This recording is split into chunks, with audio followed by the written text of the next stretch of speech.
Hi mga mare, and for today's vlog ay samahan nyo naman kaming sumundo sa airport. Ito na nga ang huling araw ng nagbakasyon ang aming si Apungal. Sobrang bilis nga ng araw at talagang hindi namin namalayan mga mare. Sobrang nalulungkot nga kami dyan ng kanyang lolo dahil mawawalay na naman sa amin ang aming apo. Isang linggo lang ang bakasyon nila at talagang napakabilis mga mare. At talaga namang mamimiss na naman namin itong aming si Apungal. Halos hindi nga kami nainip sa pag-aalaga sa aming apo. At ngayon nga ay talagang mamimiss namin siya ng sobra. Pero ganun pa man ay nasulit naman yung ilang araw na inilagi niya sa amin. Habang nasa daan nga kami ay nakatulog na nga itong aming si Apungal. Fast forward nga mga mare ay nandito na kami sa Manila. Kumain nga pala kami ng Caloocan dahil ang pedya ni Apungal ay malapit sa MCU. Dahil medyo mahaba nga ang pila ay kumain muna kami habang naghihintay. Sobrang likot na nga nitong aming apo at talagang todo bantay ako mga mare. Sa pagbabantay ko nga ay hindi ko na nabidyohan yung aming mga kinain. At nang nandito na nga kami sa clinic ay kita nyo naman sobrang iyak ng aking si Apungal. Babaksin kasi ang aming si Apungals at 2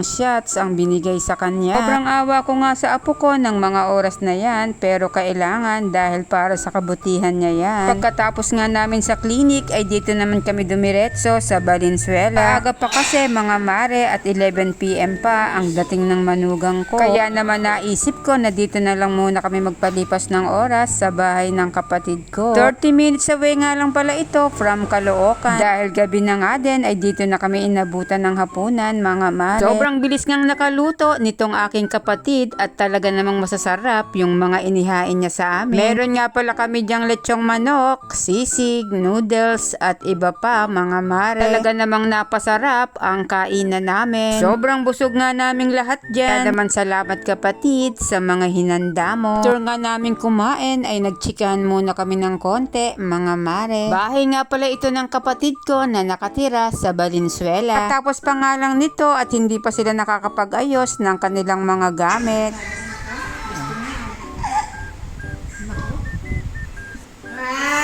Bawal sa'yo.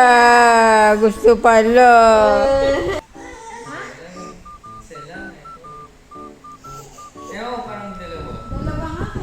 Kung kanina nga ay iyak siya ng iyak, ngayon naman ay todo laro na siya mga mare. Gusto na nga rin niyang uminom dyan ng milk tea pero hindi pa pwede sa kanya. Yan naman tiis-tiis muna apo at bawal pa sa'yo yan. Fast forward nga mga mare ay papunta na kami ng airport at nakatulog na nga sa biyahe itong aming si Apungal. 10 o'clock na nga ng mga oras na yan at 11 pa ang arrival ng aking manugang. Si lolo na muna ang nagmaneho ng sasakyan dahil pagpunta namin ng Bataan mamaya ay ang aking anak naman ang siyang magmamaneho. 30 minutes nga lang daw ang biyahe namin papuntang Naiya at sana ay walang traffic sa daan. Saktong 10:30 nga ay dumating na kami dito sa Naiya at wala namang naging traffic. Medyo natagalan nga din ang aming paghihintay at inabot na rin kami ng 3 oras. 1 AM na nga dyan mga mare at sa wakas ay nakababa na rin ang aking manugang. Nagkaroon pala ng aberya at nawala ang isa niyang baggage kaya need pa niyang mag-report. Kaya naman nagtagal siya at ngayon lang nakababa. Kung natatandaan nyo nga mga mare ay sinundo rin namin sa airport ang aking anak at ang aking apo. Hindi nga nila kasama ang aking manugang dahil may trabaho pa ito sa Singapore. And after 4 days nga ay ngayon lang siya nakasunod. Nung gabi nga na yan ay sa Bataan na kami didiretso at sa bahay ng aking kabalain naman kami pupunta mga mare. Yun kasing 3 araw na natitira nila ay sa Bataan nila ilalagi. Pag alis nga nila ng Sunday papuntang Singapore ay hindi na namin sila maiyahati. Kaya mamimiss na naman namin itong aming si Apungal. O siya, gabi na at matutulog na ako mga mare.